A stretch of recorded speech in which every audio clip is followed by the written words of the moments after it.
খাগড়াছড়ির দীঘিনালা একটি বেইলি সেতু দেবে গিয়ে রাঙামাটির লংগদুর সাথে খাগড়াছড়ির সড়ক যোগাযোগ বন্ধ রয়েছে। সকাল ৮টার দিকে দীঘিনালা লংগদু সড়কের বেতছড়ি এলাকায় এই ঘটনা ঘটে। বান্ডেল থাকলে প্রতি সেনমানিতে টাকা বাঁচবে।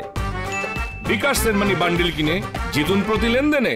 স্থানীয়রা জানান, সকালে মালবাহী কাভার্ড ভ্যান বেতছড়ি সেতুর পার হওয়ার সময় একটি পাটাতন দেবে যায়।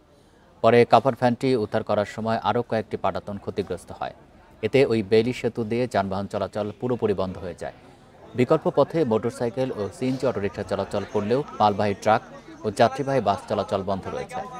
সড়ক যোগাযোগ স্বাভাবিক করতে কাজ করছে সড়ক ও জনপথ বিভাগ।